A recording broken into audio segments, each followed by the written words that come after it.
Bienvenidos a Hemisferio Izquierdo. Estamos con Turaj Jafarieh, filólogo y periodista iraní, quien es parte de nuestro equipo Hemisferio Izquierdo, de nuestra red, y vamos a hablar en esta oportunidad del estado actual de la guerra que ocurre en Medio Oriente entre Estados Unidos, Israel e Irán. Hola Turaj, gracias por estar con nosotros. Hola Claudio, gracias por la invitación, gracias por tener esta oportunidad y digamos es lo primero que vamos a hacer, pero creo que va a ser mucho más que vamos a trabajar juntos. Hoy me voy a hacer de invitado. Oye, partamos por lo más inmediato.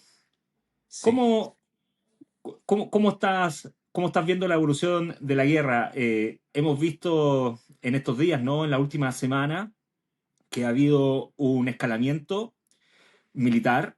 Se ha reactivado la conflictividad militar entre Irán y Estados Unidos. Han Sí. habido algunos ataques bastante limitados, ¿no? Y que se dan en medio de estas conversaciones, digamos, negociaciones, pero negociaciones bastante particulares porque son indirectas, son con intermediadores, particularmente Pakistán. Está bien difícil tratar de adelantar escenarios con respecto a la guerra. ¿Cómo estás siguiendo tú estos últimos acontecimientos?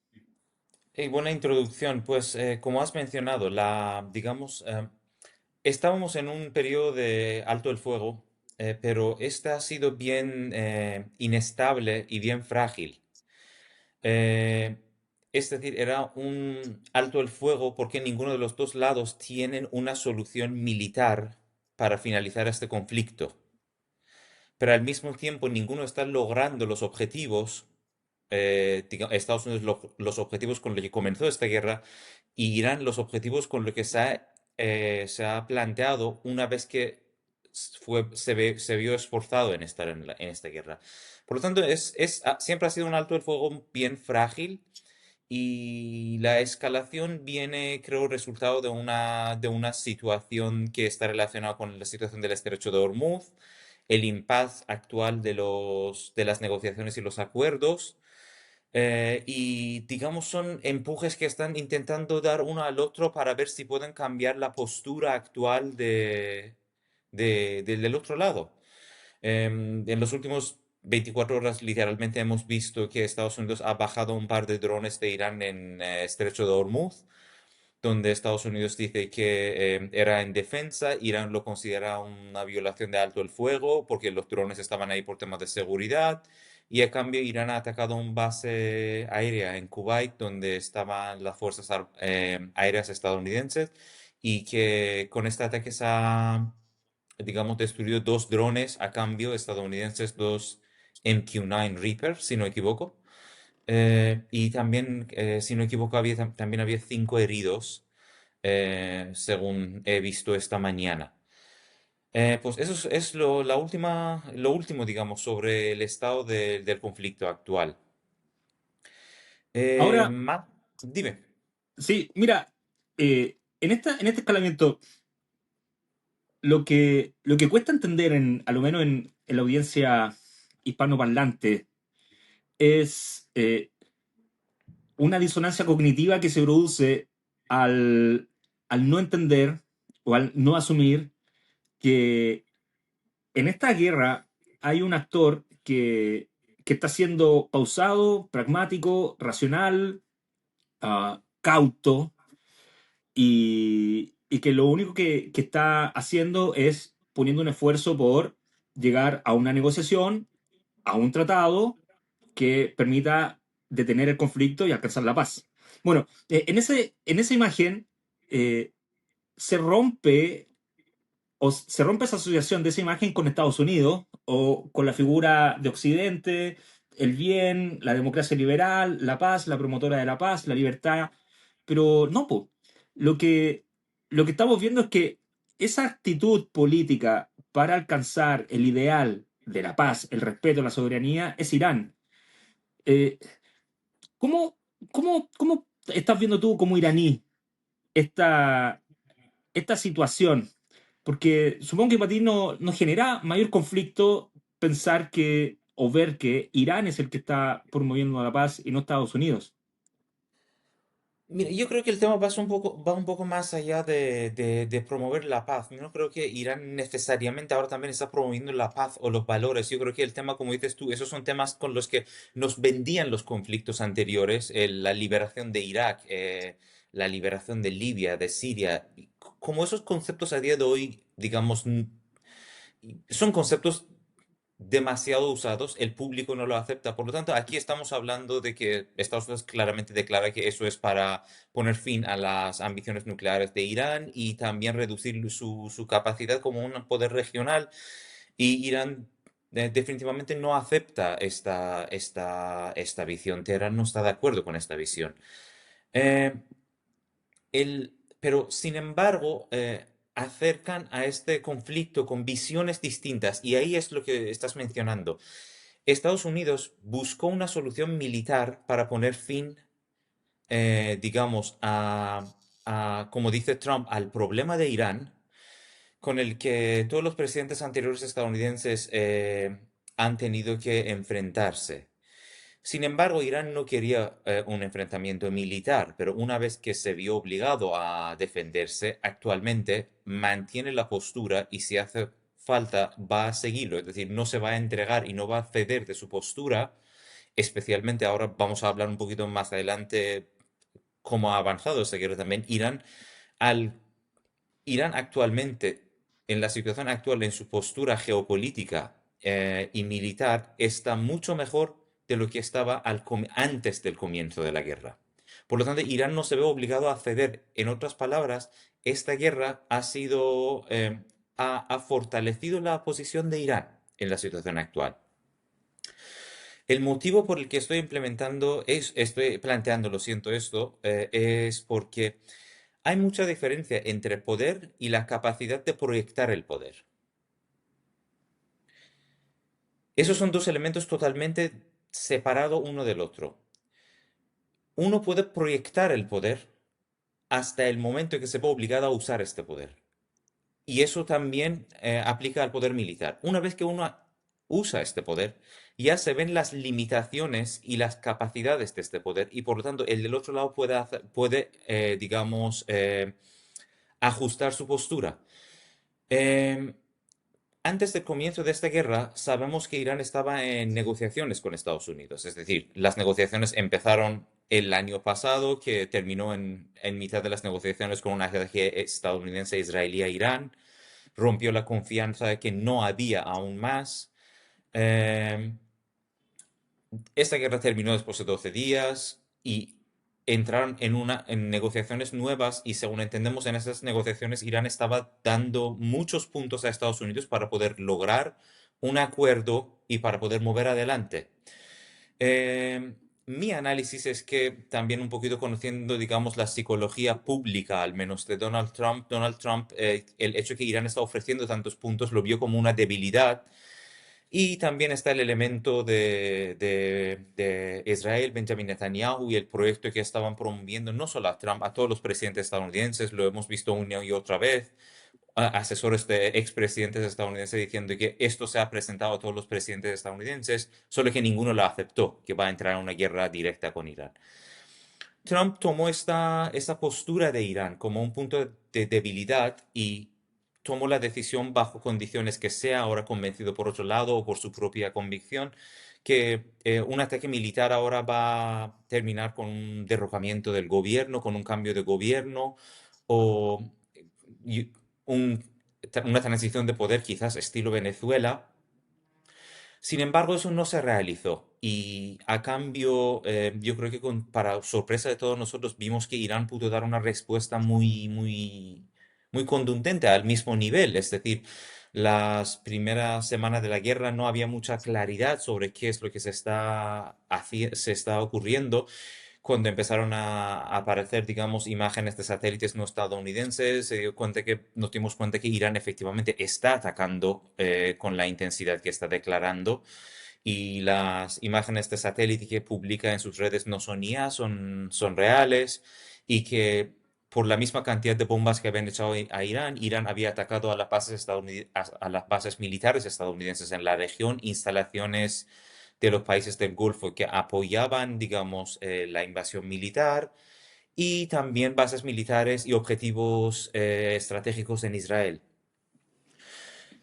Una vez que se estableció y pasando de cómo se refleja eso en los medios, que algunos medios muestran como que Estados Unidos ha tenido un triunfo total, que es la narrativa que empuja el entorno a Trump. La narrativa en torno a Irán es que no apenas han podido, sí, lo que se ha destruido en Irán lo vamos a reconstruir, pero el daño que hemos hecho es mucho mayor, tanto al nivel psicológico como económico. Existen esos debates, hay que pasar de esto y una vez que pasamos de esto, vemos que estamos frente a un conflicto por la primera vez para Estados Unidos, un conflicto que no es un conflicto unilateral. Y yo diría después de la guerra de Corea, porque en la guerra de Corea hubo un cierto balance entre el apoyo que los chinos y los rusos tenían para Corea. Otros dicen que desde la Segunda Guerra Mundial, pero es la primera vez que Estados Unidos se enfrenta se entra en conflicto armado con un país que no solo se resiste al estilo de Vietnam, sino que responde bomba por misil, dron por dron, ataque por ataque. Esto es a lo que me refiero cuando hablo de capacidad de proyectar poder.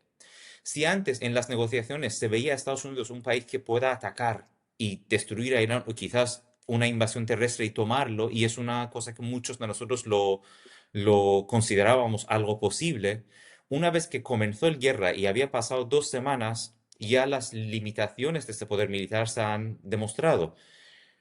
Un país que es más de 5 o 6 veces mayor que Vietnam, en Vietnam hubo medio millón de soldados estadounidenses sin ningún logro, literalmente.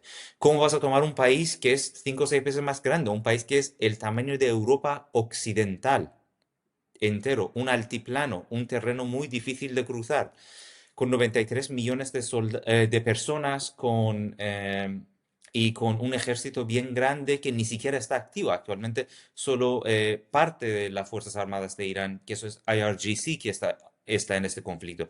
El ejército común y corriente apenas tiene ciertas posiciones para defender ciertos lugares, pero no se ha activado ni siquiera. Una vez que esas limitaciones se han demostrado, Irán se vio fortalecido, es decir, y nosotros que veíamos todo a base de datos, a base de información, no a base de lo que nos venden los medios de comunicación, nos dimos cuenta que eso no es una guerra que tenga un conflicto militar final. Cuando se aclaró esto, Irán se vio fortalecido porque, primero, sabía que poder responder a los ataques estadounidenses uno por uno. Segundo, Irán encontró un punto que sabíamos durante no solo los últimos 5 años, durante toda la historia, que es una herramienta que Irán puede usar, pero que no lo había utilizado. Bueno, históricamente tenemos ejemplos, ya vamos a hablar de esto, y eso fue el estrecho de Hormuz, mucho más potente que cualquier arma, presión económica. Irán apuesta por una estrategia a largo plazo, en contrario de Trump, que venía a lograr un tipo de victoria, un tipo de éxito tipo Venezuela en 24 horas. Sabíamos que habían dicho a las autoridades turcos que este conflicto va a terminar en 3 a 4 días y puede alargar un total de una semana. Eso eran las expectativas estadounidenses. Por lo tanto,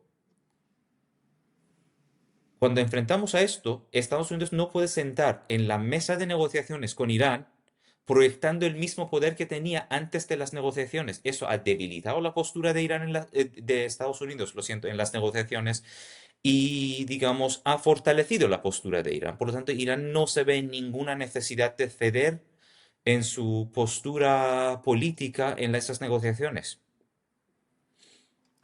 Bueno, la descripción que estáis haciendo es tremenda, es profundísima. Te voy a responder con lo que yo estoy viendo a la luz de lo que estás analizando. Partes hablando de el problema de Irán para Washington, ¿cierto? Y en función de responder a o abordar el problema de Irán, las administraciones estadounidenses han tratado de dar diferentes respuestas. El punto crucial a analizar ahí es definir qué es Irán en tanto que problema. O lo Sí, pregunto de otra manera, ¿hasta qué punto Irán es un problema? Y esa pregunta es tremendamente importante. Naturalmente que en el contexto actual de la guerra, los principales analistas están rompiendo la premisa casi fantasiosa de que Irán es un problema. O sea, palabra clave, Irán en fantasía. primer lugar no, nunca ha perseguido un proyecto militar nuclear atómico. Y eso no solamente por una cuestión de régimen interno, la Ayatollah lo declaró unas décadas atrás como algo que no va en línea con un Estado islámico religioso, con los valores del Islam y con los valores de la sociedad iraní.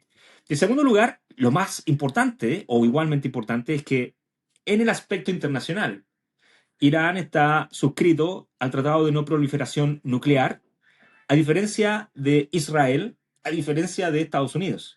Por tanto, ni por razones domésticas, ni por eh, vinculación con las normas internacionales sobre uso militar del poder atómico, es posible pensar que Irán representa un problema en ese ámbito. De hecho, Sí, es a raíz de eso que renuncia Joe Kent como jefe de la así contrainteligencia es. estadounidense. Renuncia recientemente, acuérdame el nombre, pero la jefa de la Dirección Nacional de Inteligencia también Em, renuncia. Hablamos de Tulsi Gabbard, no. Sí, sí, Sí, sí, Tulsi sí, Gabbard. sí.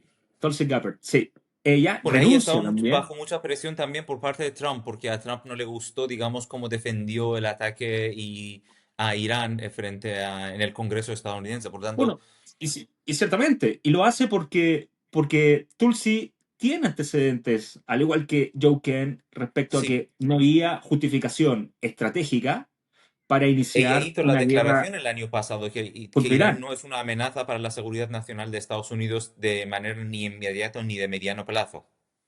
Entonces, si te fijas si marcamos el terreno en ese contexto, Sí, eh, lo que yo estoy viendo acá con esta guerra es que, por lo visto, es posible que la política mundial esté viendo que esta sea la última guerra en la que Estados Unidos o el poder hegemónico estadounidense lanza en función de justificaciones o razones que no tienen que ver estrictamente con subsistencia, sobrevivencia de la soberanía del propio territorio. Es decir, Estados así es. Unidos, tú dijiste, ¿no? Sí, Corea, la guerra de Corea, Vietnam, eh, sumemos Afganistán, sumemos Irak, incluso sumemos la invasión Siria. en Panamá. Todos Sí, estos son conflictos lanzados no en función de una defensa de la existencia territorial soberana del Estado. Así nacen las guerras. Es porque otro sí, Estado amenaza nuestra existencia territorial soberana. Estados Unidos no lanza guerra por esas razones. Estados Unidos no interviene en la Segunda Guerra Mundial para defender su propio territorio. También interviene por la defensa de valores. Entonces, yo creo que al tener este problema de Irán sin definir y que se ve graficado en el hecho que Trump ha cambiado la versión de las razones de por qué invade Irán, por qué ataca Irán, las ha cambiado a lo menos 3 veces. sí, Eh, al Estamos menos. frente a este fenómeno. Yo creo que Estados Unidos, después de esta guerra, va a tardar mucho tiempo en aventurarse en un nuevo conflicto, Estoy de acuerdo. arguyendo valores universales. Estoy de acuerdo, has mencionado un montón de puntos importantes, estoy totalmente de acuerdo y simplemente para poder seguir esta línea, yo creo que y quiero empezar con una pregunta muy filosófica que hiciste. ¿Qué es Irán o qué es el problema de Irán? ¿Qué es el problema? No cuál es el problema que Irán tiene. Ojo, lo quiero replantear. Tal y como dijiste tú, ¿cuál es el problema de Irán en el imaginario o la fantasía estadounidense? Esto no es un tema de un régimen religioso, no es tema de un conflicto después de la Revolución Islámica de 79. Eh, Este tema para Estados Unidos en concreto empieza el año 1953, pero para otros poderes hegemónicos, como a principios del siglo XX, como Inglaterra, Francia y Rusia, este conflicto empieza en el año 1905.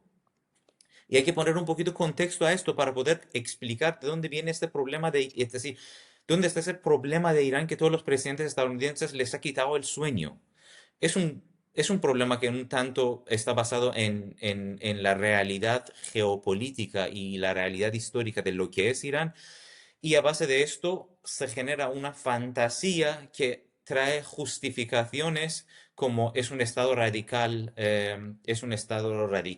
islámico donde todos se ven como o los que tienen a la gente como capturados y los rehenes que viven en el país como una división tan blanco y negro que es como Civilización la barbarie. sociedad sobrevive con esto. Es decir, eso Irán tiene muchos problemas, pero sin duda no es una sociedad donde tienes rehenes y los que han tomado rehenes es un país. Es un país con todos los problemas y conflictos internos y todas las dinámicas y fortalezas internos que conocemos en otras ciudades, en otros países y algunos que son particulares por su contexto histórico, cultural. eh. Mira, yo quiero hablar de un tema que va a poner todo eso en contexto. Primero hay que considerar que cuando entramos en siglo XX, Irán es casi el único país no colonizado de Asia. Junto con Japón. Hasta el momento, exactamente. A Japón hubo invasiones militares, pues ya sabemos, Irán igual había esfuerzos portugueses para tomar las islas justo del Golfo Pérsico, apoyado por los españoles en aquella época, digamos, los británicos apoyaron a Irán para derrotarlos. Parte del territorio de Irán fue perdido en varios conflictos, lo recuperaron. Pero lo que sabemos, entramos en siglo XX con un Irán que está en una postura muy peculiar. Primero, Irán, que históricamente ha sido un eje del poder, históricamente, entra en el siglo XX a haber perdido esto y se encuentra en la periferia del poder. Pero por otro lado, no está en periferia del poder de tal manera que, por ejemplo, estaban los países de hoy en día árabe que estaban bajo el Imperio Romano o India que estaba parte del Imperio Británico. Irán sigue siendo una entidad unida y sigue siendo un elemento muy importante geopolítico y un poder regional muy reducido. Frente a estas situaciones que al final de la dinastía Qajar, nosotros vemos una decadencia de un Irán que una vez fue un poder militar todavía referente en el mundo. Estamos hablando de la dinastía anterior, los safávidas y los otomanos y las guerras constantes que tenían que habían sustituido las guerras más antiguas de Irán con los bizantinos. Antes de eso, bueno, más bizantinos contra Irán, los romanos contra Irán. Eh, y eso lo había sustituido. Pero llegamos a una sociedad que ya ha perdido este poder central, es un país muy empobrecido, es un país que no ha pasado por la industrialización que han tenido los países como Gran Bretaña, España de a principios del siglo XX hasta cierto punto. Eh, Ni siquiera está en capacidad de enfrentarse a Rusia. Irán pierde Armenia y Azerbaiyán, que eran parte del territorio iraní, al Imperio Ruso. Y frente a esto ocurre en el año 1905 la primera revuelta popular en un país de occidente asiático. La Revolución Constitucional se llama, de 1905. Y es muy importante porque esto es incluso antes de la revolución famosa de The Young Turks de Turquía.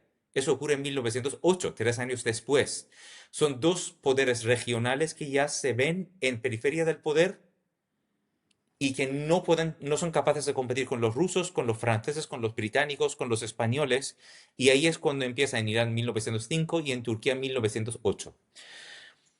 Una vez que ocurre la revolución constitucional en Irán, digamos, se forma el parlamento, se quita todo el rey del poder, por lo tanto tienes una constitución y el rey tiene que operar dentro de los marcos que le define la constitución. Este movimiento fue derrotado en 1911, si no me equivoco, con apoyo de Rusia y de Inglaterra en aquel momento. Es decir, primer esfuerzo de los iraníes para tomar el control y el rumbo de su país. No voy a hablar necesariamente de la democracia porque no creo que a principios del siglo XX se vendía tanto el concepto de la democracia como se vende a día de hoy, pero era un movimiento para tomar el control del país y tener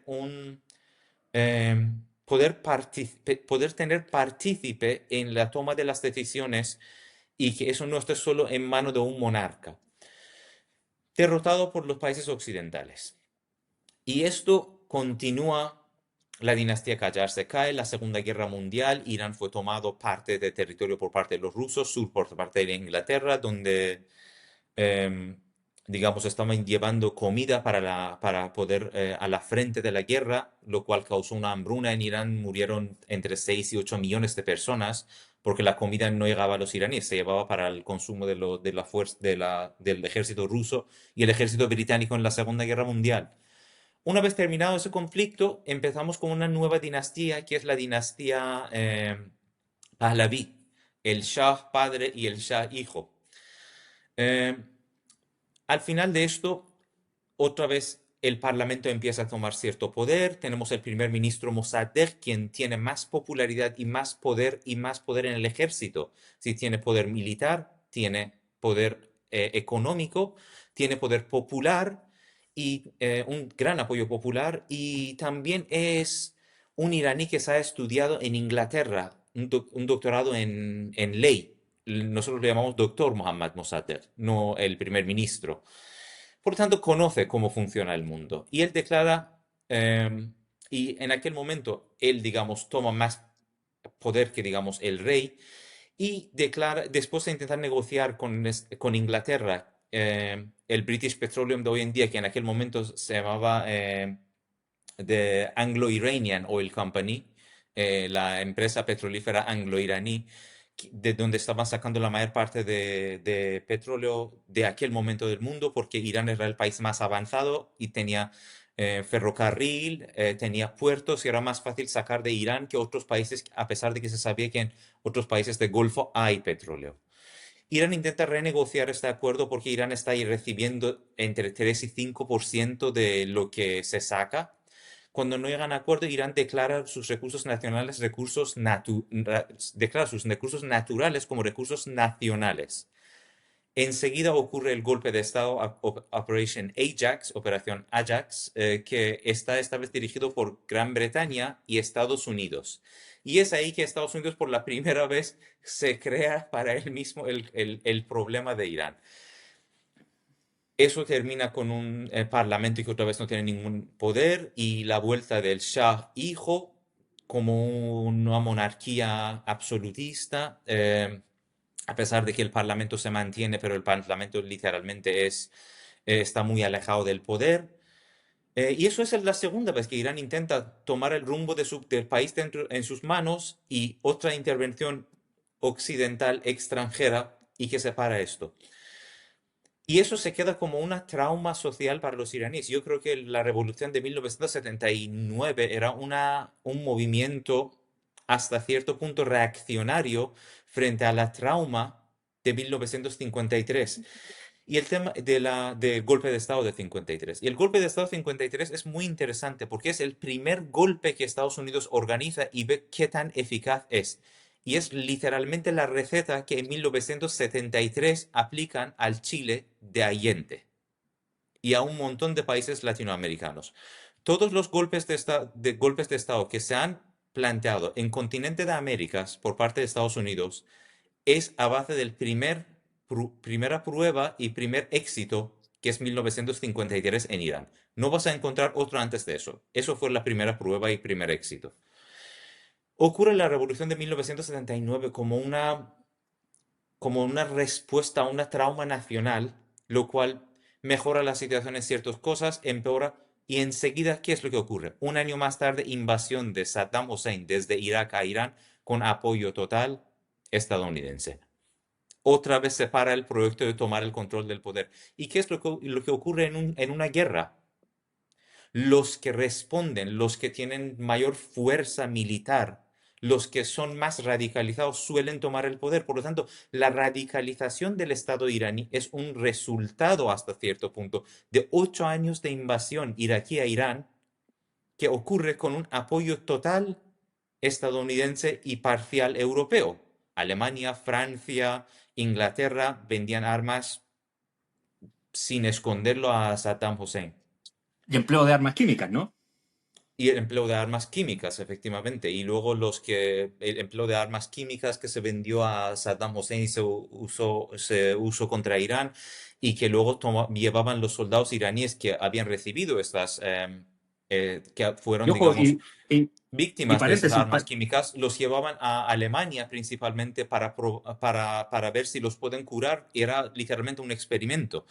no, Eh, déjame interrumpirte ahí un paréntesis nada más para que luego sigas. Y es que sí, sí, es en el contexto de la guerra iraquí-iraní en que la CIA vende a través de intermediarios armamento a Irán para, con ese dinero, financiar contras en las guerras así civiles de es. países centroamericanos.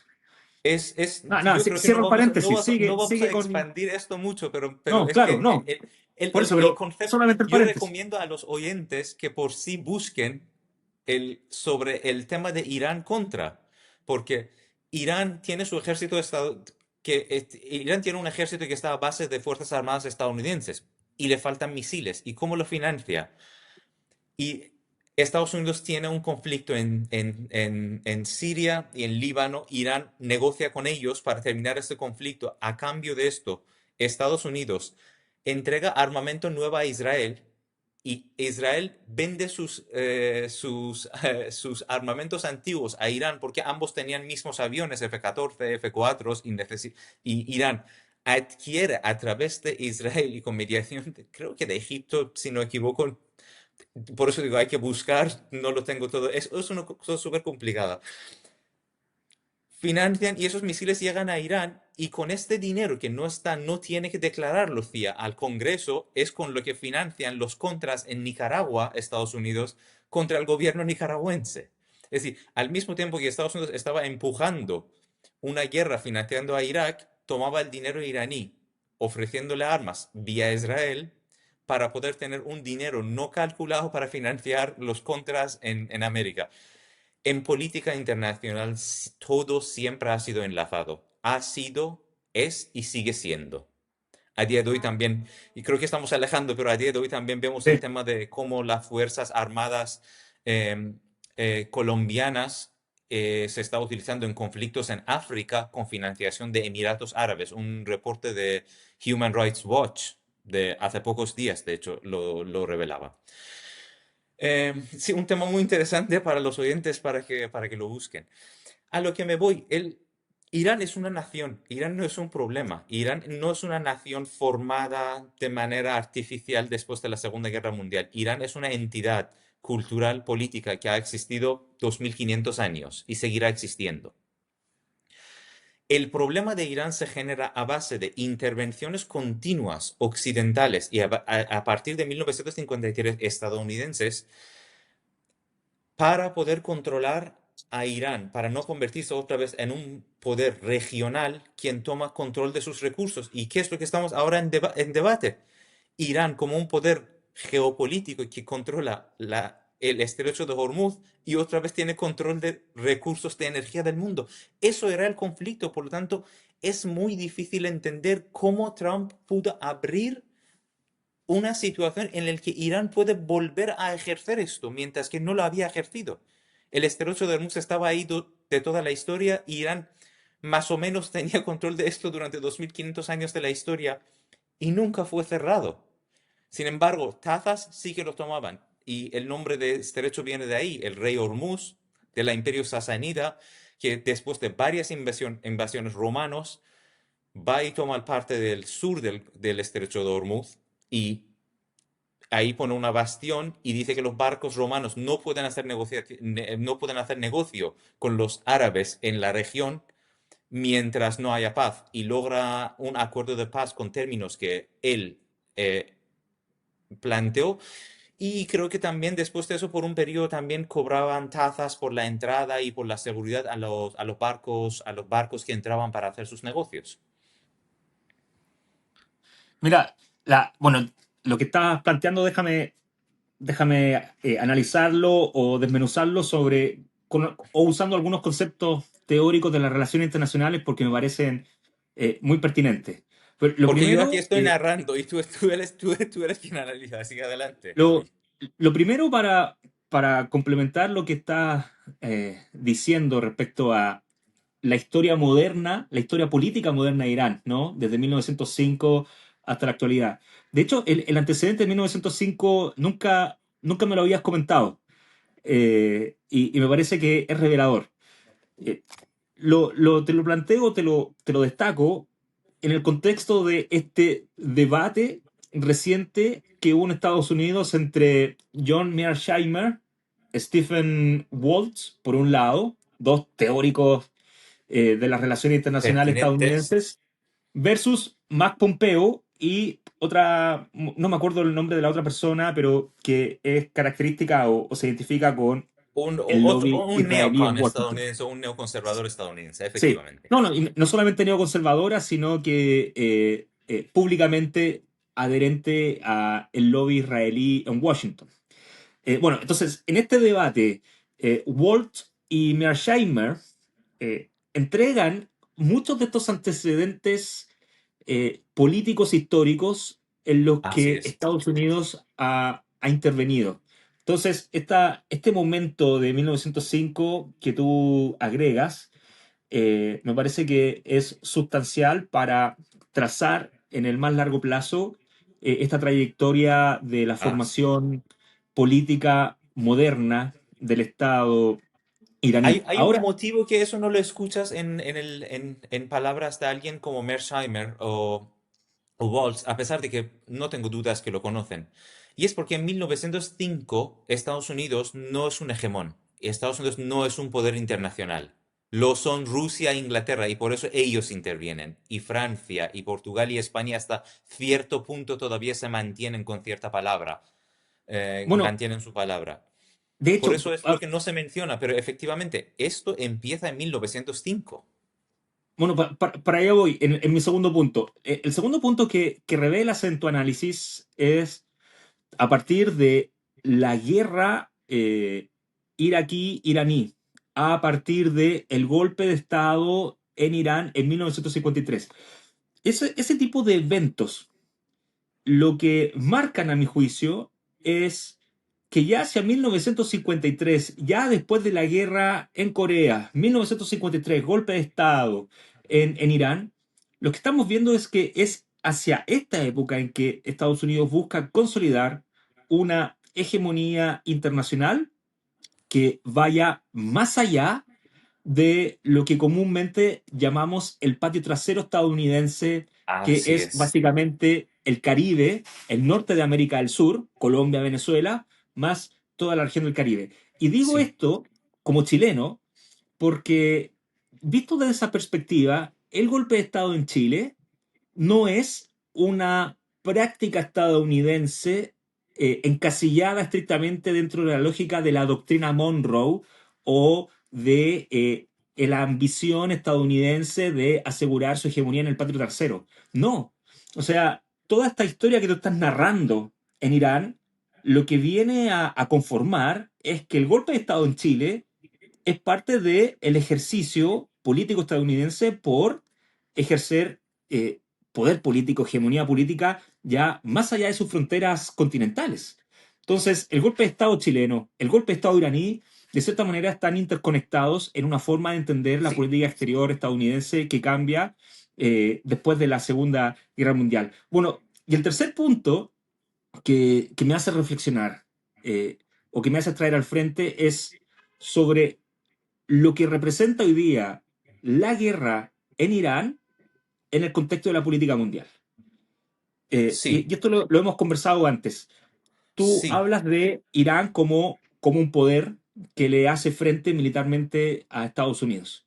Bueno, Lo que yo interpreto teóricamente, incluso apelando a John Mearsheimer, es que, y su teoría de la multipolaridad, eh, lo que tenemos en Asia Occidental, a diferencia de otras regiones, como América del Norte, como el este de Asia, como Europa del Este, ¿bien? O el sur de Asia, con India, lo que tenemos en Medio Oriente es precisamente la ausencia de un poder hegemónico regional. Y ante la ausencia de un poder hegemónico regional legitimado, bien, tenemos dos candidatos. Tenemos Irán, tenemos Israel, respaldado por Estados Unidos. Teóricamente, No hace olvidemos de sentido. Turquía. Bueno, tenemos a Turquía Turquía. también. Turquía, bueno, ahí podríamos analizar un poco el rol de Turquía, pero lo que trato de explicar teóricamente es que si hay guerra en Medio Oriente, una lectura a esto puede ser el hecho que, a diferencia de otras regiones del mundo, Ujú. en Medio Oriente no hay un hegemón regional legitimado que ejerza o que dicte las normas de comportamiento del resto de los estados. Hay mucha Sí, resistencia a que eso ocurra. Un ejemplo contrafactual de esto, ¿no? Es en el este de Europa, donde el hegemón es Rusia. Esa hegemonía está siendo contestada a partir de la expansión de la OTAN hacia Ucrania. Y eso precisamente sí, genera la conflictividad en función de Ucrania, porque lo que reclama Rusia finalmente es que Ucrania sea una zona de contención, la frontera estratégica entre la OTAN y Rusia. Se rompe ese concuerdo. balance estratégico, hay guerra. Pues bien, acá en Medio Oriente tenemos la ausencia de un poder hegemónico legitimado y los dos candidatos a ejercer esa hegemonía, el primero es Irán y lo está demostrando con su nivel de defensa estratégica contra Estados Unidos, y el segundo candidato autodenominado y bastante artificial, digamos, porque el poder no depende de él, sino que de Estados Unidos, es Israel. Sí. Mira, voy a citar algo de John Mearsheimer, de hecho. John Mearsheimer, oh, lo siento. Dale, dale. No, John Mearsheimer dice que el poder se define en dos, el poder en su sentido, el poder en su sentido, digamos, de relaciones internacionales, se define con dos, a su nivel más básico, con dos cosas: población y riqueza. Riqueza puede ser riqueza en financiación o en los recursos nacionales.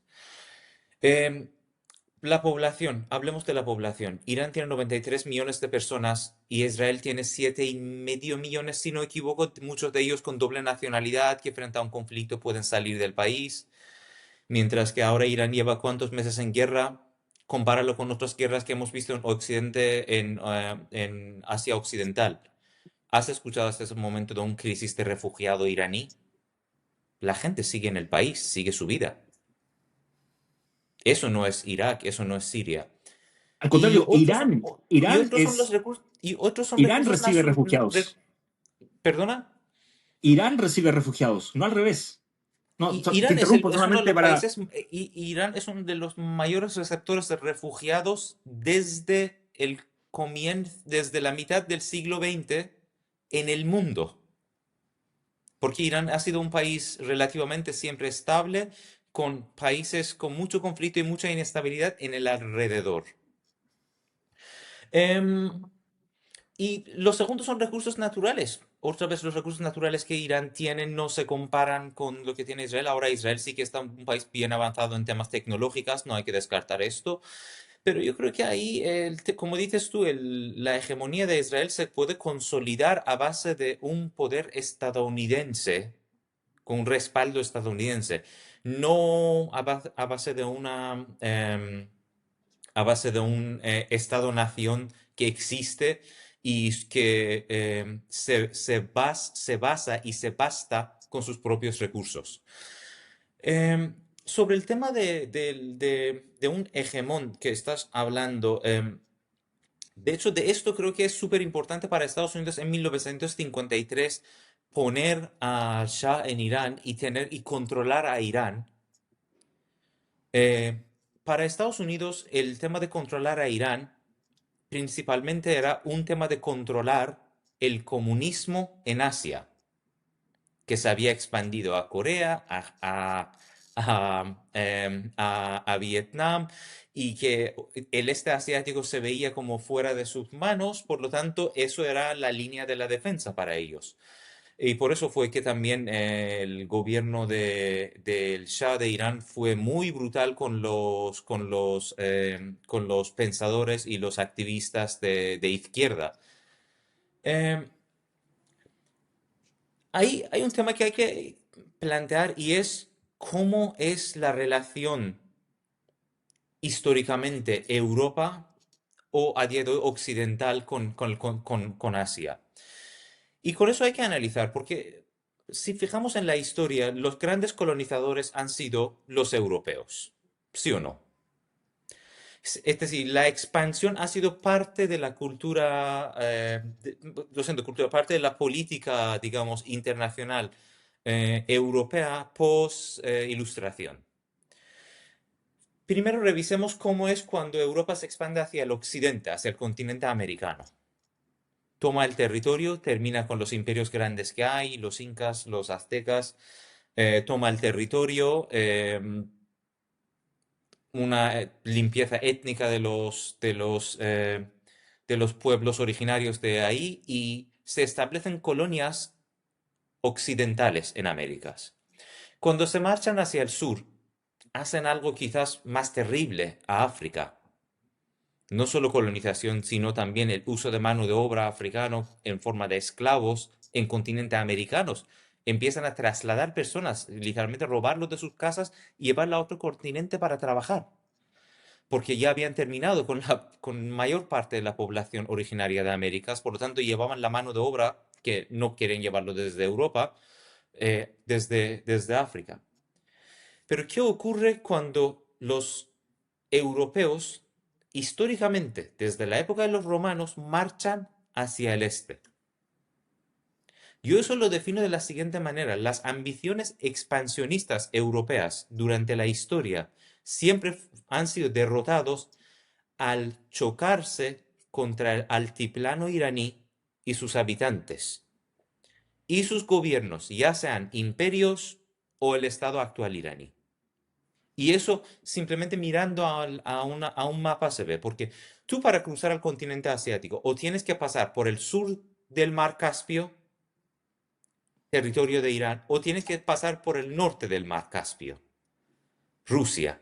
Y también fijemos, ¿dónde fue derrotado Napoleón y Hitler? En Rusia. Rusia. ¿Dónde fue derrotado el emperador romano Filipo el Árabe, el emperador romano, en Irán? ¿Dónde fue derrotado el Crasos en su invasión hacia Oriente? En Irán. ¿Dónde fue la victoria más importante de Alejandro Magno desde el occidente hacia el oriente? En Irán. Es decir, Irán es la línea y lo otro es Rusia. Y de ahí también vemos qué tan éxito han tenido los países europeos para colonizar a Asia antes de la existencia de imperios navales. No han tenido éxito porque nunca pudieron cruzar a Irán. Por lo tanto, Irán siempre ha sido la muralla de entrada a Asia. Irán es quien ha aguantado las ambiciones expansionistas desde la época de los romanos hasta el día de hoy que vienen desde el occidente. Y por eso es que desde la época de Herodoto hasta el día de hoy, Irán es el enemigo en el imaginario del occidente. Para mí, hay que agregar, es decir, yo viví años en Chile y de hecho Chile me interesaba por esa semejanza histórica que tenían Irán 53 y Chile 73. Por eso para mí era muy importante venir, vivir en Chile, conocerlo, estudiarlo, conocer su gente. Una de las cosas que me chocaba al principio mucho era que muchos chilenos se definen como occidentales, como una continuación de Europa, mientras que Y yo lo veía como, no, eso fue territorio colonizado y a día de hoy todavía un europeo no considera a alguien del cono sur o incluso del continente de Américas, excepto por Estados Unidos y Canadá, como un occidental de manera completa. Eh, Ahora, cuando ves esto, por otro lado, me interesaba ver que hasta en China, hasta un país como Chile, tan lejos de la zona, existe esta percepción muy occidental de Irán como el enemigo antiguo. En la palabra, como filólogo voy a dar un ejemplo, la palabra satrapo, que tiene una connotación muy mala, digamos, en las culturas y en las lenguas occidentales, es como un traidor, un tipo muy duro, alguien que traiciona. Viene de la palabra persa satrap. Satrap significa el gobernador. Y los gobernadores eran los que gobernaban, los satraps eran los gobernadores del imperio Acameneda. ¿Y cuál era el conflicto? En aquella época, por ejemplo, los macedonios decidieron firmar un acuerdo de paz y negociaciones directas con Irán y no participar y no ser parte de la liga griega que existía en aquella época. Y los sátrapos eran los gobernadores que antiguamente colaboraban con los griegos, quienes decidieron o fueron conquistados o decidieron colaborar. Por lo tanto, para el griego el sátrapo significa el traicionador, el que traicionó a los griegos, mientras que para los iraníes significaba, pues, el gobernador. Era su rol, literalmente. Era un puesto oficial, literalmente. Por lo tanto, el concepto de Irán como un enemigo histórico existe en el imaginario y en la fantasía occidental, y esto hasta se ha exportado al continente americano. El concepto de la fantasía, tú lo mencionaste al principio, es un concepto muy clave en esto. Es decir, en el debate que mencionaste, Pompeo en algún momento, cuando ve que no tiene ningún argumento, les pregunta a Walls, ¿pero tú consideras que Irán es un monstruo? Y yo pensando, Irán es un país. Los países no pueden ser monstruos. Monstruos son productos de la fantasía. Permítame repetir esto. Los monstruos son resultados de la fantasía. No de política, no de relaciones exteriores, no de derechos humanos. Los monstruos son resultados de la fantasía. Y ahí es como que, y esta imagen, este monstruo, este enemigo ha existido en la fantasía histórica occidental y es una cosa que uno tiene que entenderlo para poder argumentar contra ello. Es decir, Irán por su existencia y por defenderse y no dejar que le colonicen en la historia, ya en sí ya es un enemigo. Mientras que, si tú fijas la mayor parte de la historia, Irán se defendió, no expandió. De hecho, en los últimos 300 años, Irán no ha atacado a ningún país. Siempre fue sujeto de ataques y de defensa. Em, y eso es un tema que creo que hay que también mencionar. Em, la fantasía y el rol de Irán como un enemigo en el imaginario y la fantasía occidental, que se enseña desde la educación y desde la historia, desde la época de los griegos, literalmente. Turach, Turach Jafarieh, filólogo y periodista iraní, bienvenido a Hemisferio Izquierdo y nos veremos en otra oportunidad para seguir conversando y analizando este tema. Un placer. Gracias, Claudio.